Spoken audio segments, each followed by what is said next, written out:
Hello and welcome to the Young Film Academy podcast, the essential podcast for teenagers looking to find their way into the creative industries. And you can't get much more creative than taking reality and shaping it. Ooh. Can you, Amelia, Sciandra? That is a great way to put it. Thanks so much, Dan. We're shaping reality here today with a brilliant guest. We're going to be speaking with Eriksen Dickens. He is a documentary filmmaker, among other things. He makes what he's termed legacy documentaries, and so we'll ask him all about that. He and his brother are a company. They're called the Dickens Brothers, and they also run an agency called Platinum Peak, where they provide all kinds of video content services to their clients. So a number of different things that we're going to be able to discuss with him, but with a focus on this idea, as you said, Dan, of shaping reality, of taking what is really happening or has happened and putting it on camera to tell a story to have a variety of different ends. I think we'll find out different purposes for these kinds of films. Absolutely. So, without any further ado, welcome to the podcast, Eriksen. How's it going?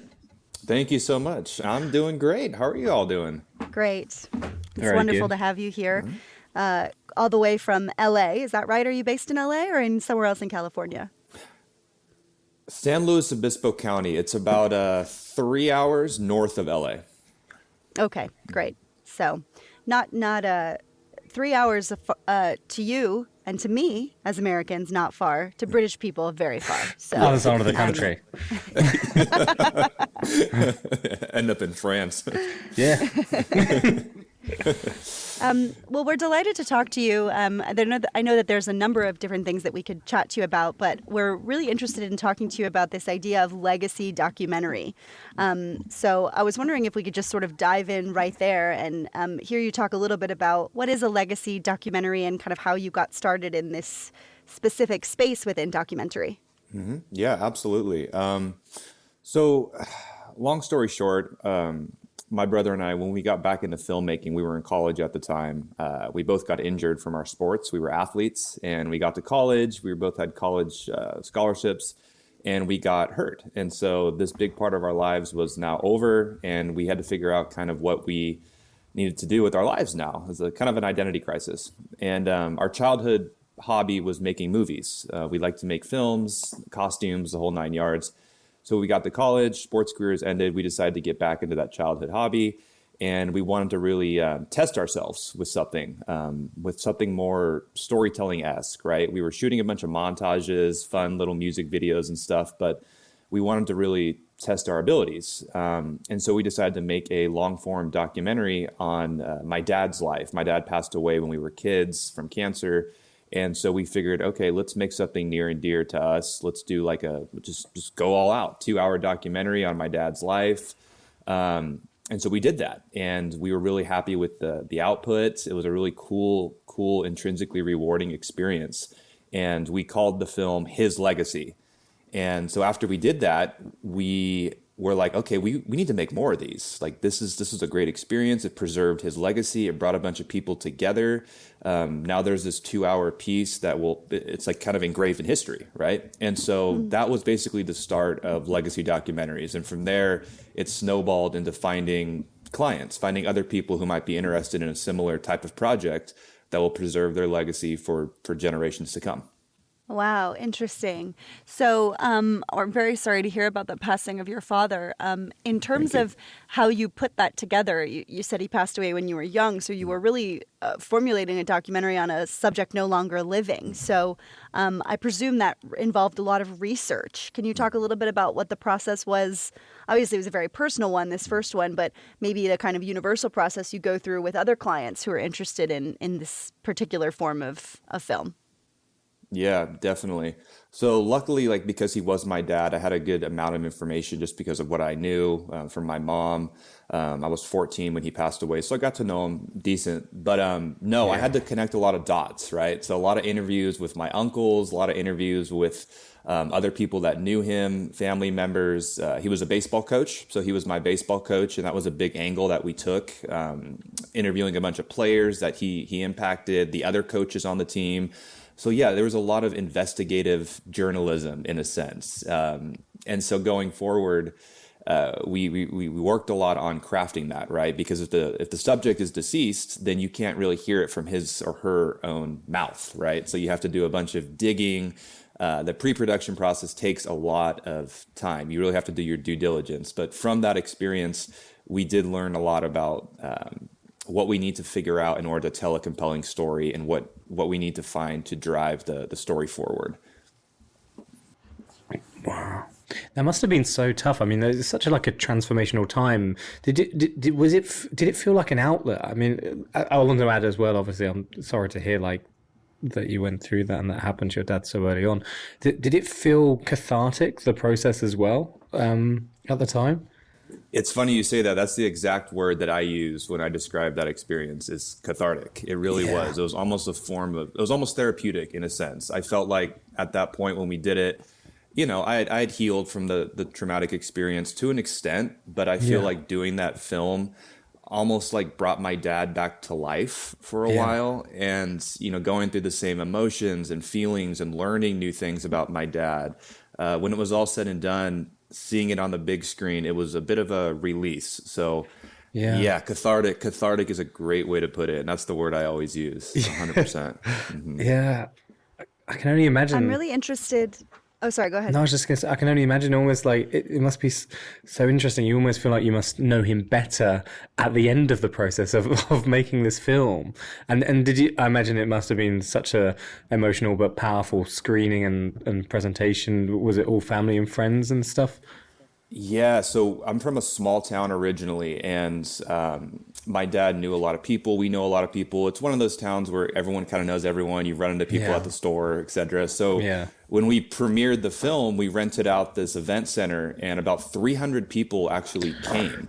So, we had this really cool screening, and I was nervous. It's our first film, really, and all these people are coming to support. Were you worried about sound issues? Not even I hope there's no render glitches. Exactly, because it was our first film, and so obviously it was a little wonky. The audio wasn't great. The cameras, we weren't shooting in the best profiles as we could have. But then I remember going to the event center I think 2 or 3 days early and just setting it all up just to make sure everything is going to sound okay. I was nervous, but it all ended up going really well. We got a lot of great feedback and a lot of people coming up to us, telling us stories about my dad, telling me about things that I didn't know about. So on your point, learning a lot more about my dad. I felt closer to him, even though he had been gone for some years at that point. Yeah. I'm really interested in this kind of this sort of, it's almost a catch-22 in sort of our understanding of documentary. Oftentimes when you speak to a documentary filmmaker, there's a really important level where they want to keep their emotions out of it, right? Where they want to be distanced from the storytelling to make sure that sort of their emotional connection doesn't influence the story. But here you're sort of flipping that on its head, because obviously the emotional stuff is what makes the life of someone. And I just wonder how you kind of navigate that. Maybe how you navigated that for yourself, as well as how you navigate that with others whose stories you're telling. That's a great question. And that's something that I honestly struggle with in terms of transference, right? Feeling the other people's emotions based off similar experiences that I've went through. And I found that on one side of the spectrum, that's a positive, right? Because you can more accurately tell somebody's stories if you can relate to them in a sense. That way you can translate the feeling, the emotion, the message a little bit more accurately. But on the other side of things, there is that weight that comes with that, where if you dive into somebody's pain for too long or their experiences, and that can start to wear on you. And as we started to do more projects, I realized that I was going a little overboard with it. Just for example, we did a documentary for a client, a gentleman, amazing story, but he endured a lot of hardships, and he lost his mother at an early age to cancer. He lost his wife very early on to early onset dementia. And so there were just some parallels between my life and this gentleman's life. And therefore, it made me feel more attached and connected to the story because I could relate to it and really empathize with them. But at the same time, day in and day out, hearing the story, reviewing footage, diving into the timeline, it did start to wear on me a little bit. And so I had to learn to kind of create those boundaries and okay, I got to take a step back here. I can't get too emotionally invested to where it's taking a toll on my mental health. You know what I mean? Yeah. How long was it between the one you did about your dad and then the first one you did for someone else? Mm-hmm. So after the one we did for my dad, I wish I could say we were able to use that as a portfolio piece to start showcasing it. But because it wasn't up to par in terms of quality, we were young, we were just getting started. We didn't feel comfortable exactly showcasing that around. We needed to get better. We needed to fine tune storytelling ability and just the technical aspect of it as well. So we just dove into doing more passion projects, just finding people, hey, can we do a documentary for you? And so we really pedaled to the metal, we grinded, and we probably cranked out 3 or 4 documentaries for subjects that we found who had interesting stories. And eventually, after about 2 years, we felt confident that we were ready to actually okay, we can actually implement this as a vertical into our business and start pitching it to clients with stories who might be interested in hiring us for it. And so to answer your question, probably about 2.5 to 3 years. Yeah. Gotcha. Wow.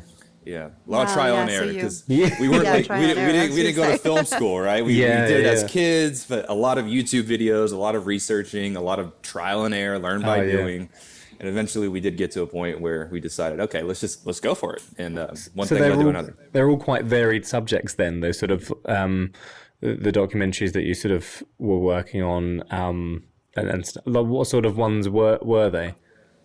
Yeah, so the next one we did one for the local football team in our hometown. Really big. Are you guys familiar with the show or the movie Friday Night Lights? I'm not. As an American, oh yeah. Okay. I'm not.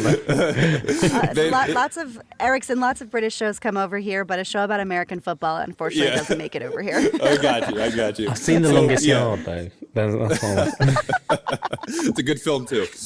But long story short, it's that's basically how my hometown was. So we did a documentary on the football culture, how it connects to the town. Then after that, we did one on a collegiate athlete, a swimmer who was trying to make the Olympic trials. He also was an inventor. He invented this little AI robot thing that tracks your data in terms of your physicality.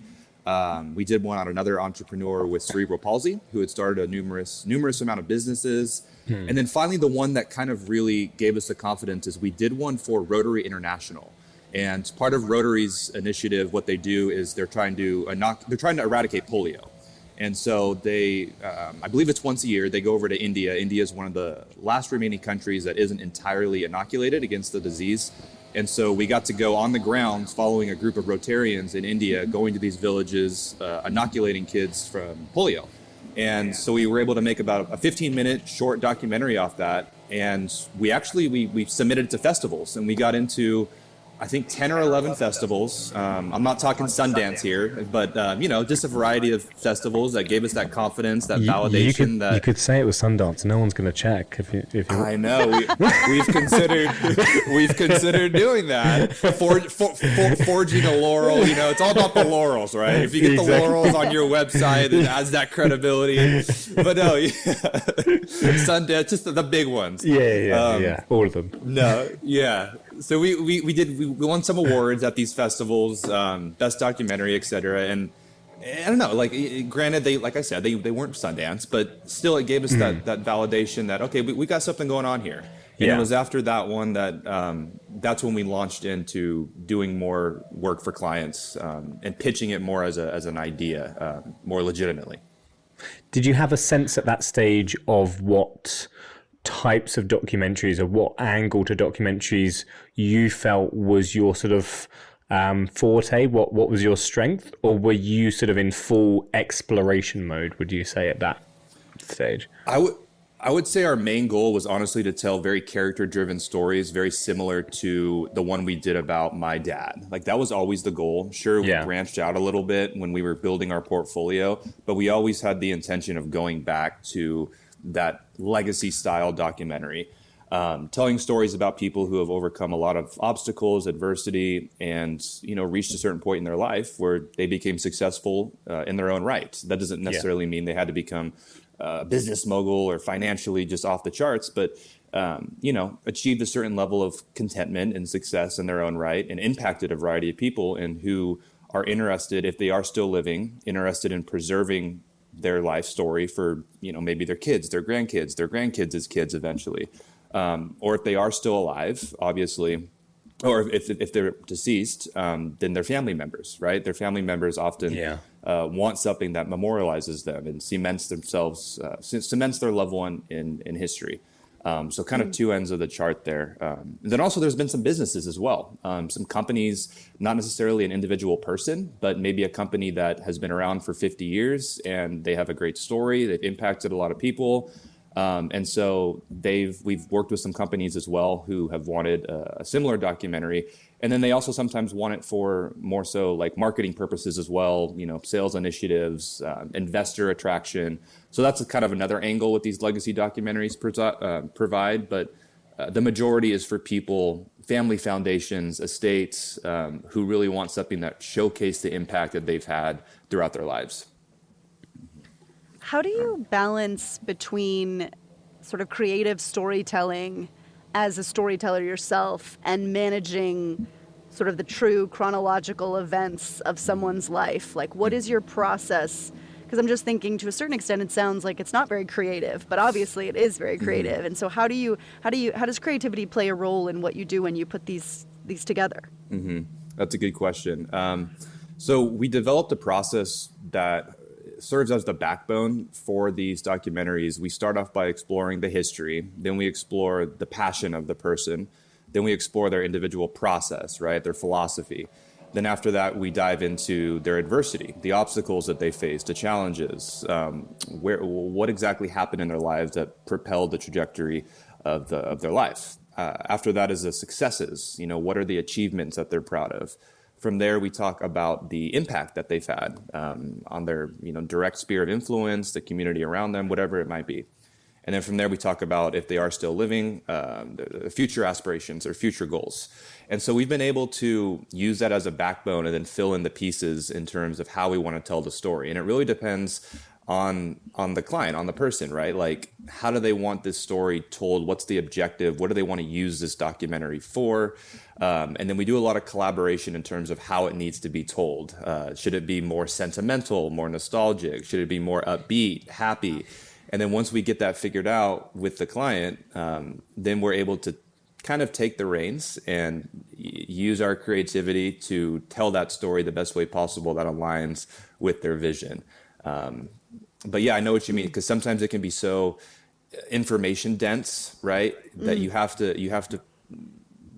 balance the two, right? Between being engaging as a story, but then also making sure that you're getting the message and overall information across without boring people to death. But we found that, it also depends on what the person wants to use it for, because for example, if they just want to keep it more so in the family, or if they want to share it with their close friends, then they're more apt to want a long documentary, like 2 hours, because they're going to actually watch it. But if they want something more to share as like a marketing piece or something like that, then it has to be fine-tuned to more like 15 minutes, 10 minutes. And so that doesn't allow us exactly the same amount of freedom. But when we have those longer pieces we can work with, then we can get really creative in terms of how we tell it. Yeah. When you go through as you're going through those kind of steps that you outlined for us, that process, in terms of shooting, how do you balance, or do you have a different approach each time of sort of interview, straight to camera kind of stuff, and B-roll? What are you, how much of that do you concern yourself with, or do you let it sort of happen organically as you go through the process? Yeah, that's a good question. Because in terms of documentaries, like fundamentally, they are very run and gun. You never know exactly what you're going to get. A lot of documentaries, you go into it with a storyline, an outline. You know what you want, the message, the story. But when it comes to actually getting all the ingredients, right? When it comes to post production, that's when the cake is really baked. You never know exactly what you're going to get. But no, we do spend ample time each documentary with the pre-production process. I feel like it's very important. You have to understand the story you're trying to tell and who are going to be the mouthpieces for that story. Each category that we have, the 7 pillars I mentioned, we need to fill in those pillars with who's going to be an appropriate mouthpiece for that. And so we do a lot of due diligence beforehand. We gather the subjects, working in collaboration with the client. And then we do a lot of preliminary interviews, right? So I'll hop on Zoom calls with these people, 2 or 3, really just get to know their angle, right? How can I use this person to propel the story forward? And then from there, we craft the questions, we prepare them for the actual on-camera interview, wherever that might be. I just feel like if you want to really extract the right amount of information for what you need, you have to make sure that the subject is comfortable and confident and trust you, right? You can't just sit down with somebody without really having any form of relationship with them. Lights, camera, action. All right, tell me all your deepest, darkest pain, right? Yeah. You have to kind of, work them and get that vulnerability from them. And I feel like that's why I feel like when the subjects are vulnerable, right? Like that's why, when you aren't going to just be asking them, hey, tell me what your favorite color is, right? You're going to be saying, hey, tell me about when your parent passed away or something that is, much more, that makes sense. That level of vulnerability is obviously key in a lot of the stories that you're telling. Right. You have to earn that, right? And so it's like, in a way, you almost have to function as a little bit of like a therapist in a sense, sitting down one-on-one with somebody, validating them, listening to them, just being present with them. And so that's why we really emphasize the pre-production process. It can't be understated, in my opinion, because if you want to tell an emotionally engaging story, you have to make sure that the subjects see the same vision as you and they're on board. So, and after that, we plan out, okay, shoot locations. It depends on the length of the film, the vision, where can we use, what locations can we use that'll help drive the story forward. The locations should in a way almost be a character in themselves, right? So, and it just depends on the length of the process of the project in terms of how many days each, 4 to 6, 2 to 3, it just depends on the vision of the project, but then take it from there. I was going to say, is your tone slightly different depending on what the subject is or who the subject is?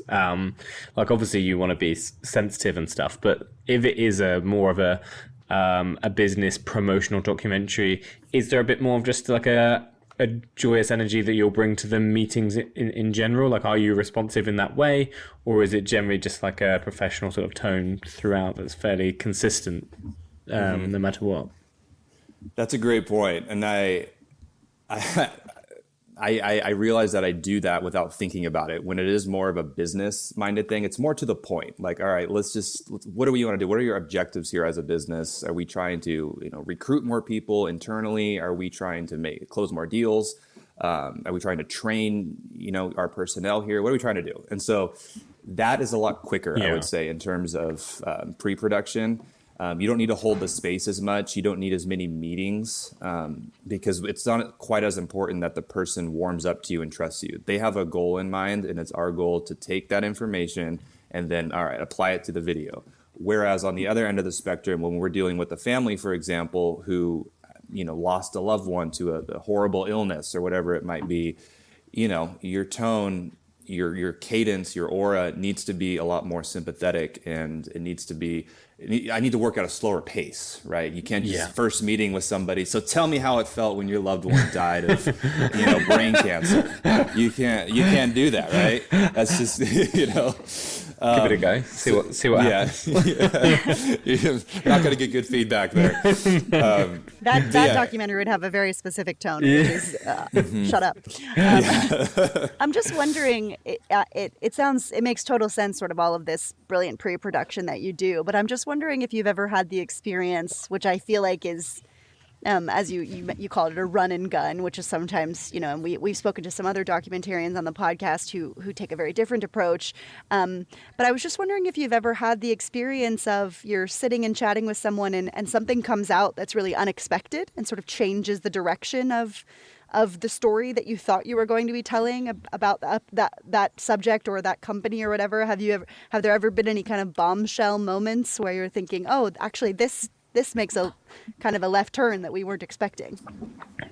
So that makes me think of one specific example. So this is a little different, but I would say the example I can give you that's closest aligned with that experience was during the pre-production. This was probably the third meeting with this client, so they hadn't exactly signed the contract yet. So we were in talks. It was like very close. We were just getting more information from this company. They were a company, and we were about to, embrace this venture and get going on this film. Very close to sealing the deal. And then we found some information. They told us some things about their company and the reason behind wanting this documentary from a public relations perspective. So we started to do some digger deeping after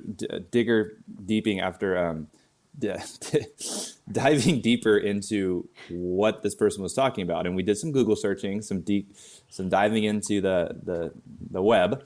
And we saw some information that was not very appealing to us in terms of what this company did. They were in some serious trouble and some very, very unethical business practices. And we just decided, all right, we are going to steer clear of this, wipe our hands from it. So we literally just didn't, we just said, you know what, we told them this project, we just don't see it going forward. Thank you for all this time, but it's just not a project we want to take on anymore. And so that was it. But yes, to answer your question, that's the closest example I can give you. We hadn't had an experience where we were actually producing the documentary and we found something that completely transformed the story. Most of the time going into it, we have a pretty good idea of who's going to say what and all the variables before we actually dive into production. But that makes me think that of example is right. That's a little bit of, they wanted to rewrite history, didn't they? They wanted, their documentary came from a manipulative perspective, which obviously you don't want to be a part of. That's really fascinating. They were in some hot water, let me tell you. Yeah. And thankfully, obviously, you realise that you were the solution to this water problem with enough time. Well, otherwise, it could have been. Although you could have ended up, I'm sure, making some decent money being the go-to people, the get out of jail team for scandalous companies. Not really. Doesn't really align with the ethos of legacy documentary, though, does it? I don't think. No, I don't think so. No, and that's the thing with us. It's like everyone has their flaws. Everyone has certain aspects of their life they might not be proud of. Everyone's made mistakes, but we do make the point to. We don't want to work with people who are criminals. Like, for example, like criminals to this extent. It just was not good what these people had done to a certain group of people. Took advantage of a vulnerable demographic that we didn't feel comfortable working with. Yeah. I'm curious, kind of along similar lines of that. I think you have a background in psychology. Is that right? Mm-hmm. Clinical psychology. I got my master's in that. And so I'm just wondering what kind of links you see between what you studied and that study, and now you're in this space that, as you said, it sort of almost becomes a therapy session sometimes in these legacy conversations. How do those things kind of intersect for you? Yeah, sure. First and foremost, just understanding human behavior, understanding development, like what makes people who they are, what are the experiences in their lives that shape them. That's kind of the essence of psychology. And so learning all that through grad school, it really helped put me in a position to identify and then extract information from people that is going to serve to showcase like why someone became the way they were. So it just allows me a very in-depth exploration of a person in terms of a character study. And then as well, in addition to that, I had to do a practicum for a year, which is when in order to graduate, I had to get a certain amount of hours working as a associate underneath a therapist for a high school. And so I really learned how to hold the space with somebody and ask certain questions, just be present with somebody, being able to sit with them, validate them through their obstacles, their pain. So in terms of the interviewing process, that really helped me as well. Craft certain questions, sit with somebody during the on-camera interview. That really put me in a position to excel at that.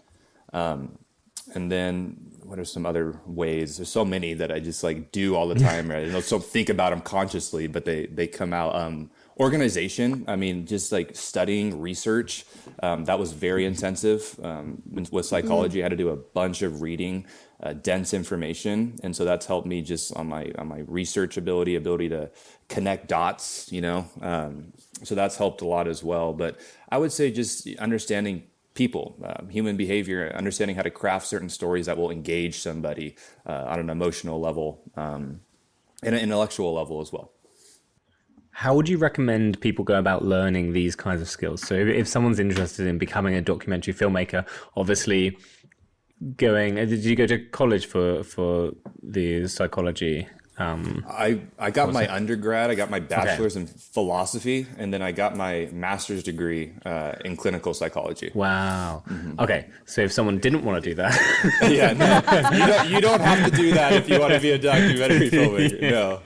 How might one sort of go about learning enough about it that, not that they're going to sort of go into an interview or a documentary spectrum and start thinking that they're a therapist or a psychologist and start trying to advise people. I mean, obviously that doesn't happen in documentary interviews. It's very much like allowing the other person to speak. But how could one, learn good practices for something like that? Are there resources online or is there ways to get good at it, would you say? Yeah, for sure. I mean, I would say first off, the more you do it, you're going to get better at it and just start to pick up on it. So there's the whole trial and error aspect. But then there's also just reading books on it, studying in terms of how to communicate effectively. You don't obviously need to study like psychology like I did extensively to excel as a good interviewer. But it does help. But there are a lot of books out there. There's one about communication.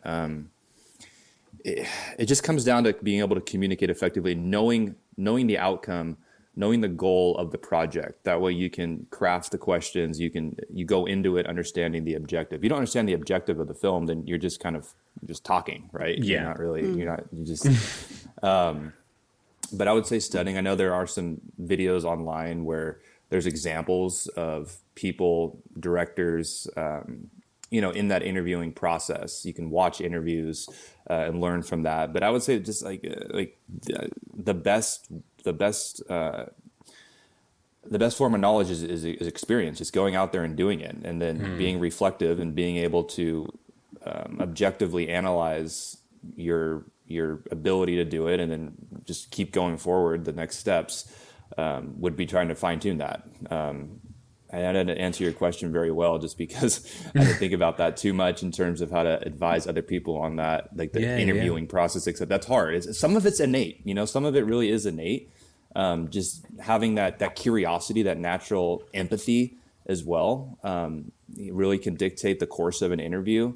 But polishing your skills in terms of communication, understanding people, and then always understanding the goal of the project. I wondered as well, just on that kind of notion of sort of soft skills that we're kind of discussing, I was wondering, sometimes for a lot of people, documentary filmmaking can be a very isolating process. If you're a certain kind of documentarian, it's like just you and your camera somewhere for who knows how long waiting to get something. But obviously you're working in a very different way. And I wondered if you could just talk a little bit about collaboration, because also I believe you work with your brother, right? So, and you still work together. So how collaboration, both internally kind of in your own organization and then with these other partners that you work with, just a bit about navigating that kind of collaboration. Yeah, for sure. So my brother and I, we work really well together because he's very savvy on the technical side of things, and I'm more savvy on the storytelling side of things. And we have managed to bring our skills together and work very fluidly together. I would say it got a little bit more, I don't want to say challenging, but it was a little bit of an obstacle when we started to scale more and we started to get more clients. And so we realized that we couldn't just do it ourselves. Like we had to learn to collaborate and be leaders, because we were so used to doing everything on our own. We weren't familiar with how to actually lead a team that well. And so a few years ago, that's when we started to bring people on board with us. We have a team of in-house editors now. We have a project manager, a digital marketing team. And so learning how to really bring all those pieces together was a challenge. A lot of trial and error, a lot of headaches. But it turned out to be really help us in terms of streamlining our processes, our efficiency. And so that's really important, collaborating. I feel like as a filmmaker, if you do want to scale your operations and be able to take on more work and then therefore be able to do more passion projects, it's really, really hard to do that if it's just you out there shooting, you out there editing. That can lead to burnout, and that can really limit you in terms of not being able to take on more projects that you want to take on. And sure, you don't want to be so detached from these projects to where you don't feel anything from them. You always want to still have your hands on them, obviously, and really absorb the story. But if you're just doing everything, for every project, it's just not sustainable. I feel like it's going to be very difficult to keep up with that after a while. But that's just my take on it. And then in terms of working with the clients, it really comes down to collaborating with them, making sure that the story you're trying to tell, at least in terms of these legacy documentaries that we do for these clients, that it honors them, it respects them. We take that approach that we're not trying to like harm you here. We want to make sure that the story we tell is in line with the outcome that you want. It's one thing to just grab their story, get all the information, and just go do our thing behind closed doors, and 6 months later say, here you go, hope you enjoy it. That's not going to end up very well. So we do work very hands-on with the clients throughout the experience to make sure that what we're doing is what they hired us to do, essentially. Yeah. So, how much footage are you shooting? Do you have any sense of how much you get for one documentary? Too much. We always kind of overshoot. We did this one it was probably a 2-year long process, and the final output was about 2 hours. But I tell you, we could have made a series on this person. We probably had enough to make a 12-hour miniseries. Yeah. And so that just goes to show, people really only see the tip of the iceberg, and so much of it goes on the floor, the cutting floor, So yeah, a lot. Do you get that email being like, yeah, could we get all the raw footage as well, please? Because I know that's a common thing that wedding videographers hear, I believe, right? Yeah. Oh yeah. We do. We actually do weddings still. We did weddings in our earlier days, but totally 100%. And if people don't realize that's kind of a pain, because you have to, it's not just send the footage. Huge amount of data. And it's and the sound on it's going to be rubbish because you probably recorded the sound separately as well, and it has been mixed. So we'd have to go in and attach the other audio files, and it's kind of a pain. But luckily, in terms of the documentary projects, we haven't had any clients ask for the raw footage. We've done some projects where people want some additional smaller deliverables that they can put on their website or they can use on their social medias, which is totally fine. We work that into the budget. But yeah, no, I know what you mean. We get those requests on our agency side of things when people are doing advertisements or that kind of stuff, and people would just send it, add the raw. Can I get the raw too? Sure, you. I'll send you the hard drive.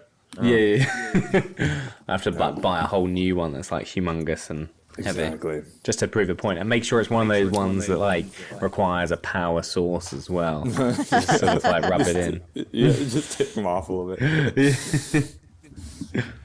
I'm really interested in. So you said you talked about how when you were a young person, you and your brother were making films and kind of messing around, and then you sort of had this hiatus. And I'm just wondering, when and then you had this interesting background studying philosophy and then psychology. Was it the passing of your father that made you want to do this? How did you come to, out of a kind of quite squiggly path, to deciding that actually you wanted to be a filmmaker? And was your brother a filmmaker? Did he have that background? How did you sort of come to that? Right. I would say that we got back into it literally after an existential identity crisis. We were just, we didn't know what to do with our lives. Like I said, we did it as kids and we really enjoyed it. It was fun, but our childhoods eventually became more dedicated to our sports. I was a baseball guy. My brother was a swimmer. And so when we lost that in college, we literally had a good 6 months where we were like, what do we do with our lives now? Because sports took priority for so long. The end goal was always just playing sports in college, right? Sports. And so when we lost that, we did a lot of just meandering. I'm not going to lie.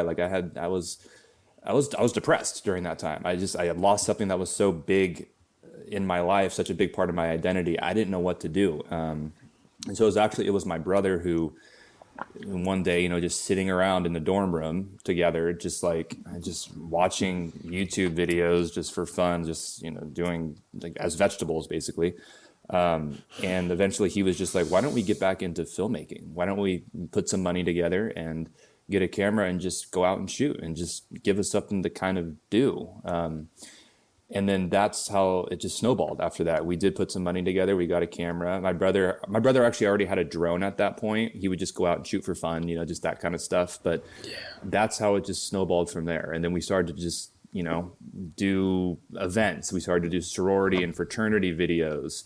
We started to do little music videos. And then eventually, after working that muscle again, that's when we decided to challenge ourselves as storytellers and put that documentary together about my dad. And then that's when the bug really hit us that, okay, this could actually be a career path. It's going to take a lot of work, a lot of dedication. We made a lot of sacrifices in college. We didn't really do the whole party thing. We spent a lot of days, a lot of nights behind our laptops, editing, just researching, going out and shooting.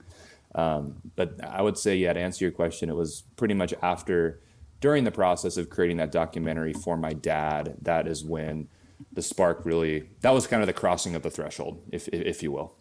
Yeah. Mm-hmm. And have you felt like, I know that you made this documentary about your hometown football team, but have you felt like there's any way that passion for sports is going to come back into this sort of newfound passion in filmmaking? Have you, or is that a part of a sort of chapter that ended in your youth that you're okay with turning the page on?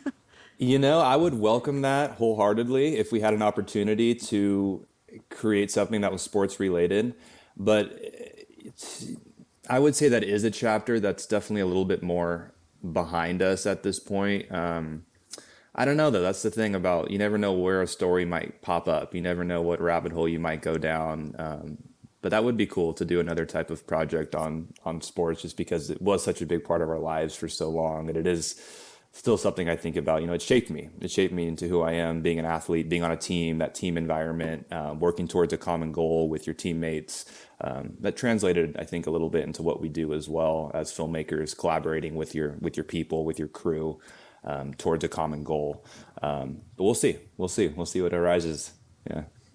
Yeah, your answer kind of preempted my question, which we sort of always ask our guests, which is, what you were doing as a young person that has sort of fed into what you're doing now. So when you were quite young, it sounds like you were kind of messing around making films. Then you took this left turn. So that team spirit, we say one of Young Film Academy's kind of catchphrases is that filmmaking is a team sport. We're all about, teaching our young students that collaboration is key, and that the only way that a project is going to get from A to Z is by collaborating. But I'm just wondering if there's any other experiences in your young life, or perhaps stuff that you learned just messing around, as you said, with the camera when you were young, that has sort of led you to where you are now, or feeds into the way that you practice your craft now. Yeah.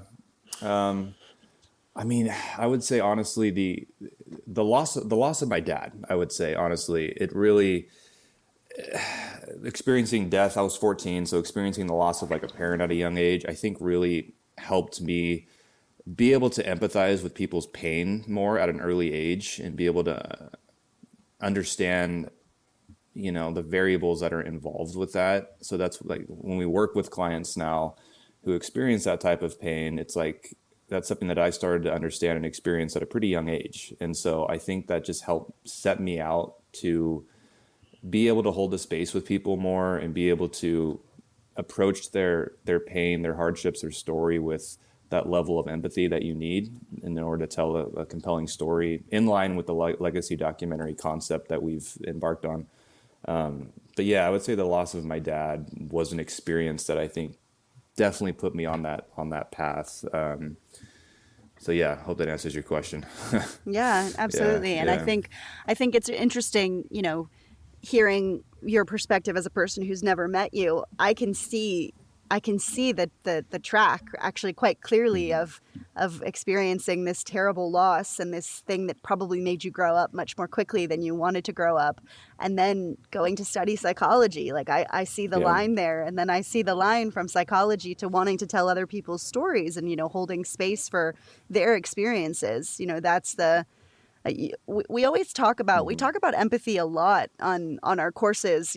Obviously when we teach screen acting, we talk a lot about empathy, but in filmmaking we talk about empathy too, right? That the camera is a character and has to have a perspective on the story as well, even in fiction filmmaking. So obviously in documentary you have this sort of inbuilt empathy of the camera as the viewer, and so it's from an outsider's perspective, even though the path winds, it really is quite clear how you get from where you were to sort of where you are today. So Thank you for sharing that. Yeah, for sure. Yeah, and sometimes like when you're in the path, when you're actually on it, it's hard to actually see it all connecting. But now, like based on what you said, I do look back on it too sometimes, and I realize, okay, this actually makes sense. This caused that, and then I went from there to there because of that, and it all kind of makes sense when you look back on it. So yeah, I get you. Steve Jobs said, it's easier to connect the dots looking back than sort of when you're in it, and stuff. Although thinking of that, okay, if you're going to look ahead, is there like a burning project that you want to do, like with all your skills and all your clients that you've built? Is there some secret masterpiece that you are putting together in a dungeon somewhere, or hoping to at some point? Yeah. So this is a little not off topic, but so I wrote a novel when I was 21. Amazing. I self-published it, so I didn't get it published, but it's on Amazon and stuff. But I would love to one day. What's it called? It's called The Orchard's Offspring. Okay. It's like a coming of age story similar to Stand By Me. Great. But it'd be really cool one day to be able to turn that into a narrative film. I know that's not a documentary, but I don't know, producing that, directing that, that's kind of, I've been thinking about that a lot more lately. Just, I don't know, 10 years from now, 15, 20, whatever. But that's been brewing in the back of my mind. That would be the ideal passion project as of now. It'd be really, really cool to be able to see like what I created years ago with pen and paper up on the big screen. I've always thought about that. So that would be cool. Well, you've got the team, so yeah, exactly. Hey, just give me the budget though. Yeah, the funding. Yeah. That's the thing. You've got some of the resource. Yeah, you just have to scrounge up the rest. And well, I want to ask you our last question, which is if you could go back and visit teenage Eriksen and tell him something, what would you want to speak to your younger self about? I would tell him that life's going to get hard for a little while, but don't let that derail you. I would tell him that you're going to grow up a little bit quicker than some of your peers, but the important thing is that you stay the course and you acknowledge what's the right word for this? Don't shun your feelings. Don't negate your feelings. There was a while when I was a kid where I kind of lost touch with my feelings. I just kind of stuffed them away, and that's not an adaptable way to live. So I would go tell young Eriksen that you need to embrace your feelings and just cultivate them and be open and be vulnerable. Because it took me a little while after my dad's death, I think, to really get back to that. So that's what I would tell him. Yeah. That's really powerful. Thank you so much, Eriksen. That's been really wonderful. Sure. Really appreciate it. Thank you. Thank you so much for chatting to us and sharing that story. I think when we think about, it's always really interesting to hear how and why people become filmmakers. And ultimately, right, it comes back to storytelling, right? Any version of art is a version of telling a story.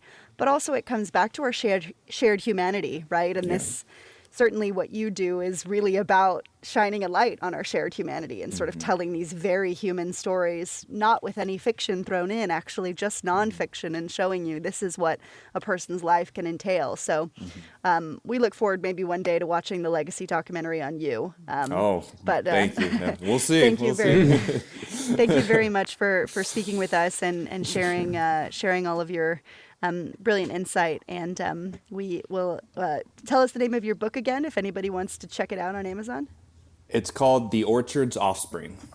The Orchard's Offspring. And what's the name of the company in case anyone's thinking, I want myself one of those damn fine documentaries? Yes, sir. Dickensbrothers.com. That's our documentary brand. You can also find information on our agency as well. That's more videos tailored to advertisements, companies. That's platinumpeak.com. Perfect. Awesome. Thank you so much, Eriksen. This has been amazing. Thank you. Thank you for having me. I keep thinking about this empathy, which is something that I know we do talk about occasionally, but not with any sort of clear vigor. And I don't know why I'm so firmly struck by how important it is. Yes. Yeah, it really, and I was, thinking about even what I said of like that empathy has a place in fiction filmmaking. It's like empathy has a place in everything. Like maybe, as you said, we need to make it more of a vigorous part of our process of just sort of talking about the empathy of the whole thing, of the process of making it, of the final product, even if it's not a documentary. You know, that is such an essential part of storytelling. Yeah. Oh, for sure. And I was thinking as well in relation to, like, you know, the students that come to summer camp and come to the other Young Film Academy courses. I think we just need to stress quite how much, like, you do need to be in tune with that sort of stuff. If you want to do well, if you want to go far in film, you need to have empathy. You need to be an empathetic person. There is no storytelling without empathy. Storytelling is literally the art of putting yourself in someone else's shoes. It's literally like an empathy exercise, no matter what way you're consuming a story, whether that's an interview, a book, an audio book, or a film or a TV show.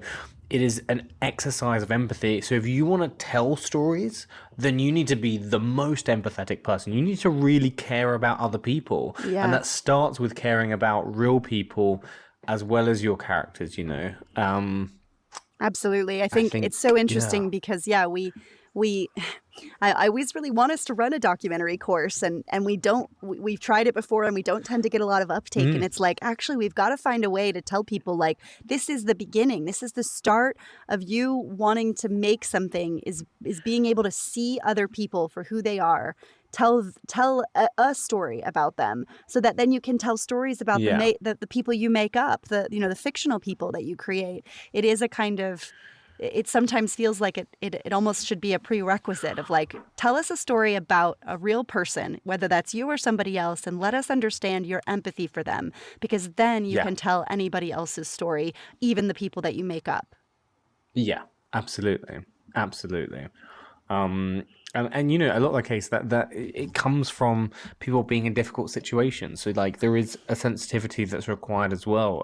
That's why we feel empathy. That's why we feel care for other people, because we see someone who may be vulnerable in a difficult situation. In fact, it's often said in screenwriting books, you need to either show someone saving the cat, which is why there's that whole book called Save the Cat. So show that they're a nice person, someone that we want to have empathy for. Or the other option is that you show them in a position of vulnerability. So you often also align with characters in films that have a lot of bad things happen to them. Yes. And that can provoke empathy as well. So it's really important that you do one of those two things when you are trying to tell a story. And even with documentary, what is that source? What is that thing that maybe has happened to someone, or that thing that is really good about someone that makes you go, oh, I really hope things go well for this human. Yeah. He talked about, right, one of the pillars in their process was adversity, right? That you focus on the adversity that this person has faced, because that's how you discover your empathy for them. What are the tough things they've gone through, the challenges they've met that they've, surpassed, and therefore, they're where they are today. Absolutely. We have a question. This is from Emily. Emily wonders, how do I choose what footage to include in my documentary and what to leave on the cutting room floor, because my subject gave me so much good content? Fantastic question, Emily. Great question, and Very really probably the greatest battle that any documentary filmmaker fights in their process, right? Of what to include. Why not just make it 5 hours, you know? Or why not make it 5 1-hour installments? No. Now we're talking. Now we're talking. Pitch it as a series rather than a film. No, I think that, well, it's funny. We were sort of talking about something similar to this, where we were talking about the behind the scenes feature that sometimes accompanies a film and kind of how you put that together. And I think, something that struck me about what you said is that you can use the interviews, the straight to camera content that you have, the straight to camera footage of people answering your questions as a kind of anchor. And then around that anchor, you sort of flesh out the storytelling elements via B-roll or other footage that you have. Would you agree with that? Yeah, absolutely. Well, I would often, whenever I'm shaping something that's based on interviews and things like that, it's always they lead the way. They are your shape. The B-roll is borderline decoration on top, because whatever story you're telling is generally speaking going to make sense if you remove every other shot other than the interviews. You could literally tell a story purely from the interviews. But then the B-roll and the cutaways is what's going to make it a bit more flashy, bring it to life, make it visually engaging. And they'll help tell the story. And they'll tell other sides to the story, but really it's the voices that are giving you the structural backbone. And ultimately it should work almost purely by audio in many ways. Is how I feel. Unless it's one of those documentaries where, it's a fly on the wall thing and you're with someone for ages, then you may well have scenes unfold. But often documentaries are recorded after the fact. Yeah. So often, it's those voices that are going to create the shape. And then you get extra material to sort of decorate on top. So I think it's just about, I suppose my answer for Emily would just be to focus on what the key bullet points are of the story, and if something is a little bit of a side quest, then try and lose the side quests. But also be mindful is that if something really does help provoke sympathy, then maybe that's important as well. But think about what your main quest is. What is the main story you're telling, and strip everything else away and then rebuild it back up. And I would also say don't be hypnotized by beautiful footage just because it exists. I think sometimes Amen. You can get beautiful B-roll and you're like, wow, look at this incredible shot of a sunset. I really want to put this in the film. And then you get to the film and you go, okay, it doesn't really make sense anywhere, but I love it. And I'm just going to stick it in. And so then it's sort of this non sequitur sunset, which isn't going to help you with the storytelling. Yeah, no, absolutely. I agree. Anyway, thank you so much for joining us. This has been a blast as always. Thank you so much, Amelia. I hope you've had Dan. fun. This is terrific. We'll see you on another one. I'll see you on another one. Take care, guys.